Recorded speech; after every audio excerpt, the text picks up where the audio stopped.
바울은 베레아에서 복음을 전하다가 데살로니가에 있는 유대인들의 소동을 피해 배를 타고 아덴에 피신하여 머물게 됩니다. 바울은 이곳에서 베레아에 아직 머물고 있는 실라와 디모데를 기다리다가 아덴에 우상이 가득한 것을 보고 마음에 격분하였다고 16절에 말씀합니다. 아덴은 아가야 지방에 있던 헬라 문화의 중심지로 당시로서는 최고의 학문과 철학, 또 예술로 유명한 곳이었습니다. 이 도시 이름 자체도 보면 아테나라는 여신의 이름을 따서 지은 것이며, 이 도시에서 소크라테스, 플라톤, 또 아리스토텔레스 같은 유명 인사들이 배출되기도 했습니다.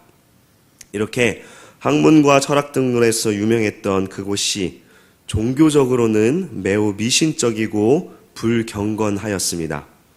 당시 아덴에는 무려 300개의 공식화된 우상과 3만여 개의 신상이 있었다고 합니다.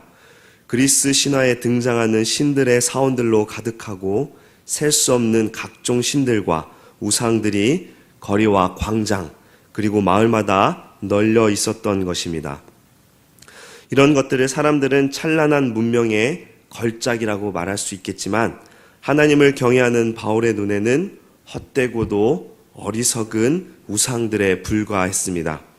아덴은 헬레니즘 최고봉에 달할 만큼 문화적으로 번창했던 반면 영적으로는 심히 부패해 있었습니다.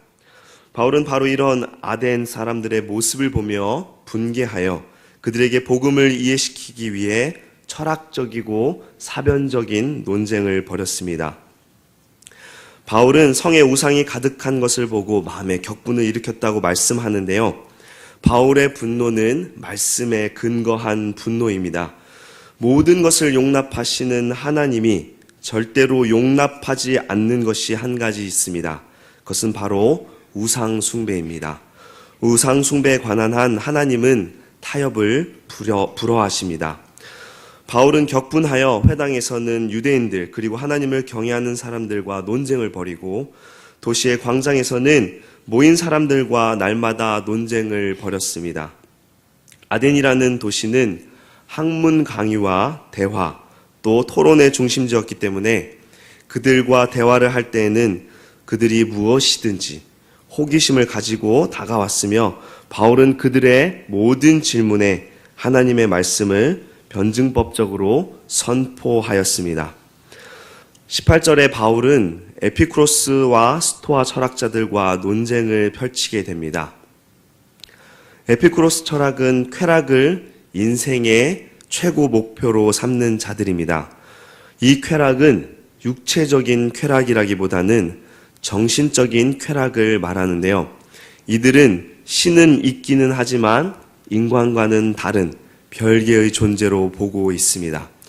스토아 철학은 엄격한 금욕주의를 주장하는 자들로서 이성을 강조하고 청빈과 자연에 따른 생활, 만민 평등 세상을 주장하는 자들입니다. 이들은 하나님은 없고 자연, 우주 공간의 모든 것을 신이라 여기고 있습니다.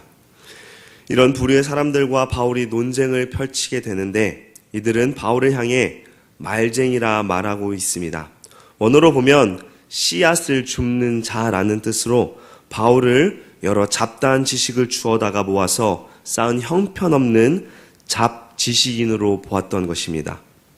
그리고 헬라 사상에서 육체의 부활을 가르치는 철학이 존재하지 않고 있기에 바울이 육체의 부활을 전하자 어떤 또 다른 새로운 신을 전하는 자로 보았습니다. 이들은 복음을 전하는 바울을 붙잡아다가 아레오바고로 데려가면서 자신들에게 이 새로운 가르침이 무엇인지 질문에 질문을 이어가고 있습니다. 그들은 바울이 전하는 복음, 예수 그리스도의 부활이 그들의 철학에서는 있을 수 없는 것이기에 당연히 이상한 것으로 들렸을 것입니다. 그래서 20절에 그들은 바울에게 우리에게 이상한 것을 전하고 있는데 대체 그것이 무슨 말이냐라고 묻고 있습니다. 그들은 호기심으로 가득하여 바울의 말을 듣기 원했고, 또 이미 가지고 있는 습관대로 어떤 새로운 지식을 다시 얻고자 하였습니다. 바로 그때 바울은 아레오바고 한가운데 서서 아덴 사람들을 향하여 변증법적 설교를 시작합니다. 22절에 보면 바울이 설교 시작에 있어서 너희는 범사에 종교심이 많도다라고 말하고 있습니다.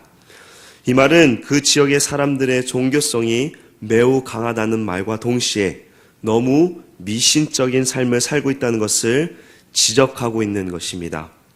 바울은 23절부터 그들의 태도를 네 가지로 나누어 지적하며 설교의 핵심, 곧 예수 그리스도를 전하는 데까지 이르게 됩니다. 첫 번째로 23절부터 보시면 바울은 아덴 사람들이 다른 신을 섬기고 있다고 비난하고 있습니다. 바울은 23절에 알지 못하는 신에게라고 새긴 단에 대하여 언급합니다. 바울이 아덴에 있던 신상을 보고 나서 말하는 것인데 아덴 사람들이 굳이 알지 못하는 신에게 절을 하고 숭배하려는 이유가 있었습니다. 어느 날 아레오바고에 큰 질병이 갑작스럽게 퍼져 사람들이 죽어나가고 있었습니다. 그때 구레네 사람인 에피메니데스라는 사람이 와서 아덴 사람들을 병으로 인한 괴로움에서 구해주고 많은 신들에게 감사의 제사를 드렸던 것입니다. 그리고 혹시라도 감사의 대상에서 빠진 신이 있을까봐 염려하는 마음에 제물을 놓고 그 위에 알지 못하는 신들에게라는 제단을 쌓았던 것입니다. 아덴 사람들은 이렇게 모든 신들을 섬기려는 욕심이 있었고 혹시라도 알지 못하는 신들을 섬기지 못해서 그들로부터 저주와 재앙을 받을까봐 알지 못하는 신들을 위한 제사까지 행했던 자들입니다. 바울은 이런 아덴 사람들의 미신적인 어리석음을 보고 분노하였을 뿐만 아니라 그들에 대한 안타까운 마음을 감추지 못하고 복음 전도를 시작한 것입니다.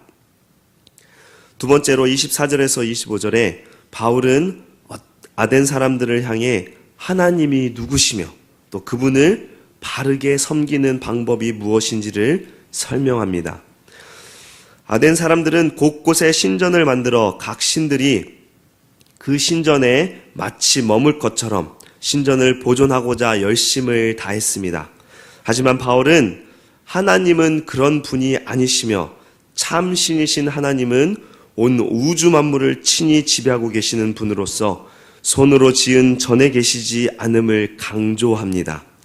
하나님의 의와 지혜의 선과 능력은 세상에 무한하게 퍼져 있으며 공간에 전혀 제약을 받지 않으시는 무소부재하신 분이십니다.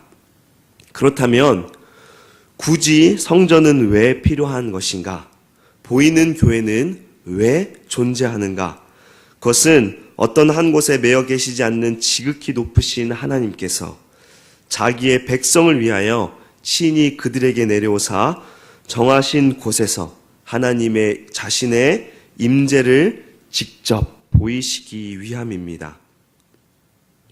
아덴 사람들은 신들을 사람들로부터 섬김과 제물을 받으며 희로애락하는 존재로 이해했습니다. 하지만 천지의 주제신 하나님은 그 모든 것을 필요로 하시는 분이 아니십니다. 그렇기 때문에 우리가 우리의 손으로 무엇인가를 만들고 준비하여 이것을 통해서 하나님께 더욱 복을 받고자 예배해야겠다는 생각을 갖게 된다면 그것은 우상 숭배하는 이들과 다를 바 없는 것입니다.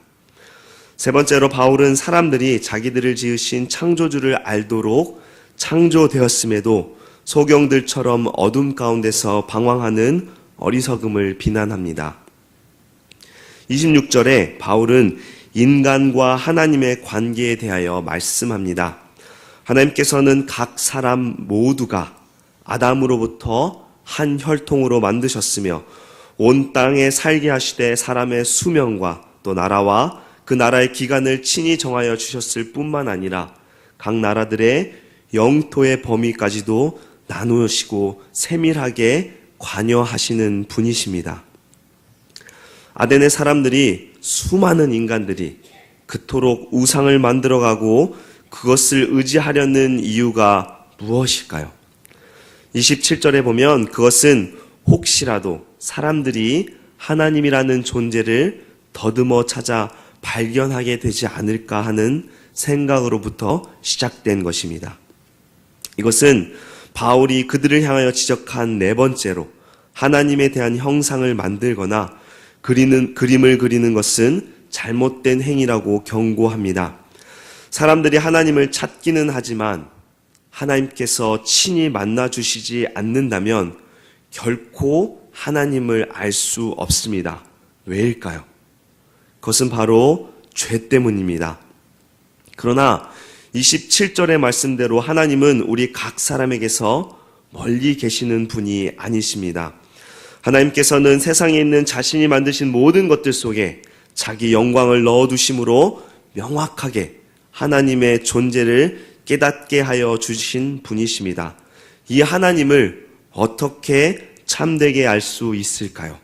바로 복음을 들음으로써 모든 흩어진 지식의 조각들이 하나로 뭉쳐지게 되고 하나님의 살아계심과 주 예수 그리스도의 은혜를 명확하게 아는 증거들이 발견되어지면서 하나님을 인정하고 하나님의 존재의 풍성함을 깨닫는 자가 되는 것입니다. 성경에서는 분명히 우리가 하나님의 소생임을 밝히고 있습니다. 그런데 28절에 보면 역시나 우상 숭배자들도 어떤 우상에 대고 우리가 그의 소생이다라는 말을 사용합니다. 바울은 이런 그들의 말을 역설하고자 그대로 사용하면서 우리가 진정 복음을 통하여 하나님의 소생임을 이제는 알게 되었으니 하나님을 마치 너희들이 세운 금이나 은, 돌에다 사람의 기술과 고안으로 새긴 것들과 같이 여기지 말라고 강조하고 있습니다. 인간보다 못한 금이나 은이나 돌이나 나무 등으로 하나님의 형상을 만들어 섬기려 하는 것은 하나님을 인간보다 못한 버러지의 형상으로 낮추는 죄악에 불과합니다. 바울은 이렇게 자신들의 지식 수준을 높이 평가하고 우월에 빠진 자들, 그러나 결국 우상을 숭배하는 어리석은 소녀와 같은 자들을 향하여 30절, 31절에 결론을 맺고 있습니다. 30절, 31절 말씀 우리 함께 읽겠습니다. 30절, 31절입니다. 알지 못하던 시대에는 하나님이 간과하셨거니와 이제는 어디든지 사람에게 다 명하사 회개하라 하셨으니 이는 정하신 사람으로 하여금 공의로 심판할 날을 작정하시고 이에 그를 죽은 자 가운데서 다시 살리신 것으로 모든 사람에게 믿을 만한 증거를 주셨음이니라 하니라. 우리가 복음을 듣기 전에는 죄에 대하여 구분하지 못합니다. 하나님은 그 죄에 대하여 형벌을 내리시지 않으시고 참고 계셨지만 이제는 상황이 달라졌습니다. 복음이 선포된 이후에는 모든 상황은 완전히 뒤바뀌게 되는 것입니다. 하나님은 어느 누구도 멸망치 않고 모두가 구원 얻기를 이르기를 원하시며 기다리셨습니다. 구원의 길을 친히 예비해 놓으시고 복음을 보게 하시고 듣게 하여 주셨습니다.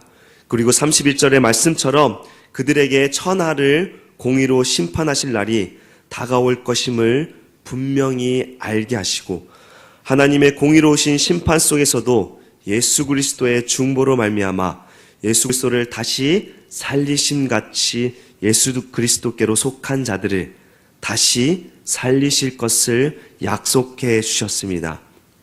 우리는 이것을 굳게 믿음으로 소망의 삶을 살아갈 수 있습니다.